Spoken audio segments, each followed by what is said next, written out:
Assalamu alaikum wa rahmatullahi ta'ala wa barakatuh. Bonjour de cette nouvelle vidéo concernant le rôle du pancréas dans la régulation de la glycémie.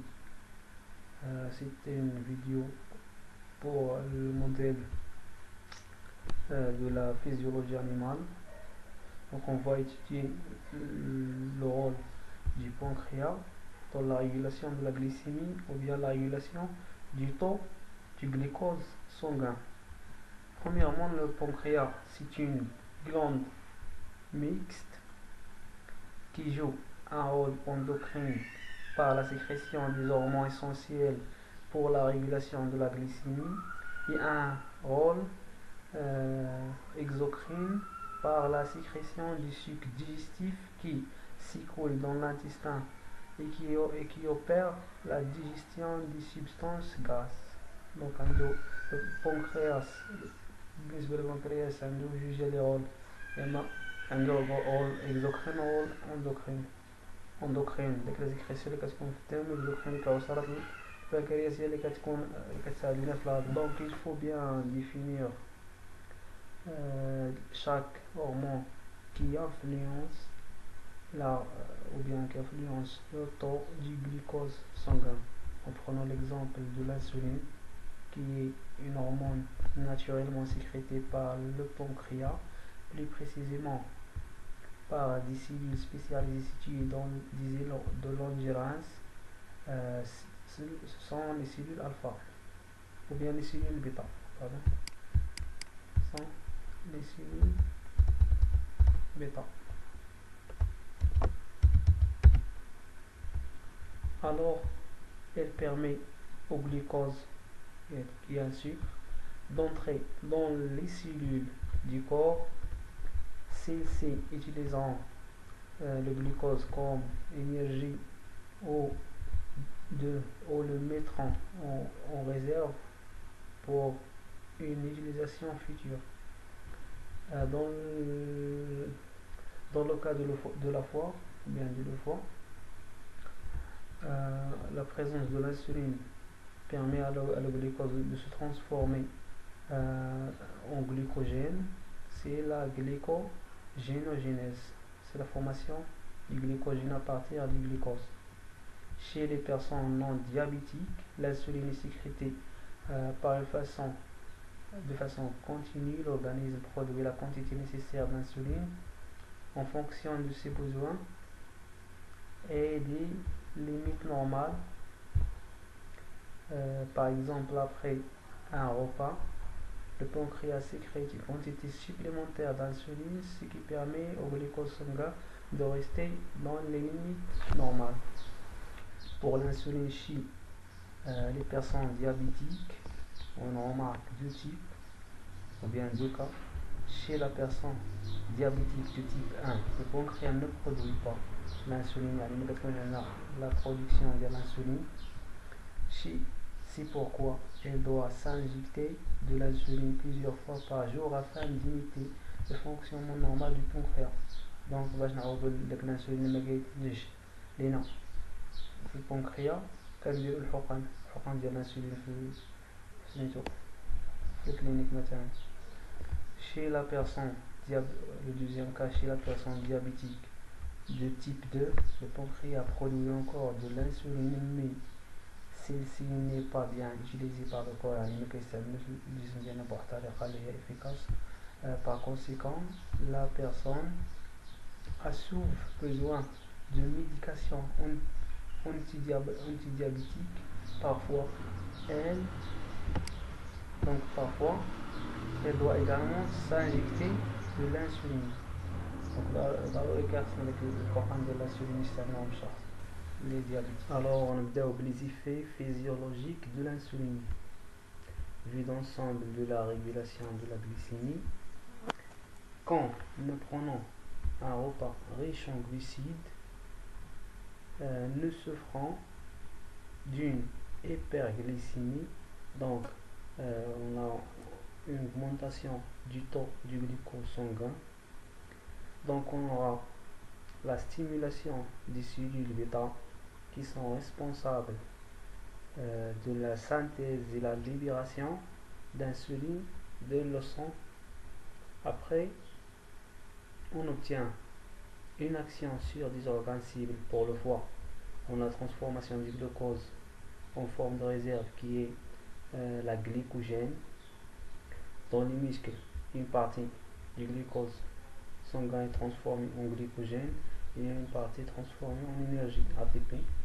Dans le tissu adipeux, le glucose est transformé en lipides, précisément en triglycérides. Alors on obtient, ou bien on retourne vers une normoglycémie. Donc on retourne à un taux du glucose sanguin qui est normal. Donc, pour la deuxième partie, ou bien la partie de l'hypoglycémie, on a après. Donc بالنسبة لهاد لافوتو كتعطينا واحد الشيما ديال البونكريا. دونك هنا بالنسبة للبونكريا فيه لي زيلو دو لونجيرانس qui sont entourés par des acinis. Alors بالنسبة لي زيلو دو لونجيرانس هما اللي فيهم لي cellules les capables de synthétiser et ou bien de la production des hormones qui sont responsables à la régulation de la glycémie. On a les cellules zeta qui sont sécrètes la somatostatine, les cellules alpha en bleu qui sécrètent le glucagon 30%, les cellules bêta qui sécrètent l'insuline 70%. Donc, l'insuline est constituée de deux chaînes A et B. La chaîne A fait 21 acides aminés, la chaîne B fait 30 acides aminés qui sont reliés entre eux par des ponts de sulfure, les ondes covalentes qui sont liées entre deux cystines. Alors, on va étudier l'effet de l'insuline sur le foie. Le foie, c'est l'organe de réserve du glucose. Donc, lorsqu'on a une hyperglycémie, donc augmentation du temps du glucose sanguin, donc on a l'insuline stimule la glycogénogénèse hépatique, donc la formation du glycogène. Alors à partir du glucose sanguin, on obtient avec l'insuline, on obtient une glycogénogénèse ou bien la formation du glycogène, et après la glycémie redevient normale. En passant à les muscles et la régulation de la glycémie, on a l'insuline stimule surtout la glycolyse musculaire. Donc la glycolyse, c'est la dégradation du glucose. Donc on obtient l'énergie qui est sous forme d'ATP. Donc on a une glycogénogénèse, donc la formation du glycogène, mais la plus abondante c'est la glycolyse. Alors la glycémie redevient normale. Pour les tissus adipeux et la régulation de la glycémie, comme ce qu'on a dit, le glucose sanguin à la présence de l'insuline est transformé, ou bien subit une lipogénèse, ou bien la formation de lipides. Précisément, le type c'est les triglycérides, donc un glycérol lié à 3 acides gras. Alors la glycémie redevient normale. Donc on récapitule à propos de l'effet de l'insuline dans le foie. On a l'augmentation de la captation et l'utilisation du glucose. On a la synthèse du glycogène. Pour les muscles, on a l'augmentation de captation et utilisation du glucose, la synthèse du glycogène et aussi la captation des acides aminés, donc la synthèse des protéines. Pour les adipocytes ou bien les tissus adipeux, on a l'augmentation de la captation et l'utilisation de glucose, donc la synthèse du triglycéride. Donc en passant à l'effet du glucagon, avant d'étudier l'effet du glucagon, il faut d'abord donner une définition. Donc le glucagon est une hormone peptidique relativement petite. Le glucagon est une hormone sécrétée par le pancréas, précisément les cellules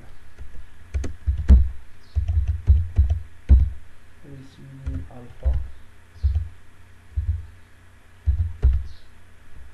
Donc le rôle est de stimuler la décomposition du glycogène en glucose. Donc on a la stimulation d'une glycogénolyse ou bien la décomposition du glycogène en glucose. Donc le glucagon a un effet opposé de celui de l'insuline. Alors la structure du glucagon est relativement simple puisqu'il s'agit d'un peptide assez court composé de seulement 29 acides aminés.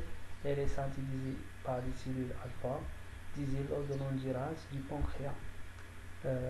Fonction du glucagon. Le glucagon possède une fonction hormonale opposée à celle de l'insuline puisqu'il entraîne une hausse de la glycémie, fonction hyperglycémiante. Pour cela, elle possède une fonction d'hydrolyse du glycogène continu.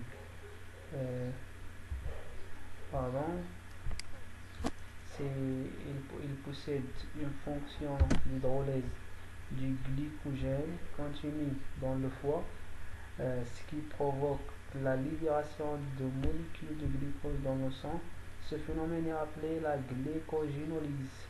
C'est la dégradation du glycogène pour donner du glucose.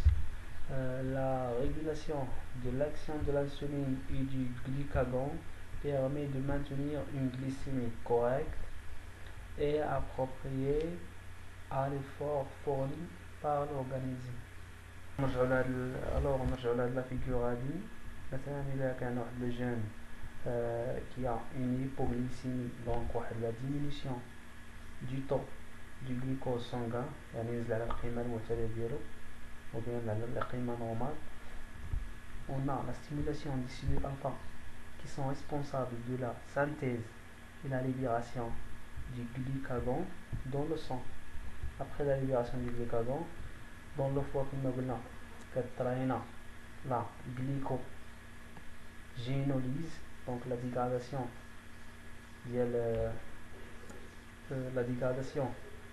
ديال الجليكوجين باش يعطينا الجليكوز اللي غيكون ساهل باش يستعملو الاورغانيزم في الحاله ديالنا.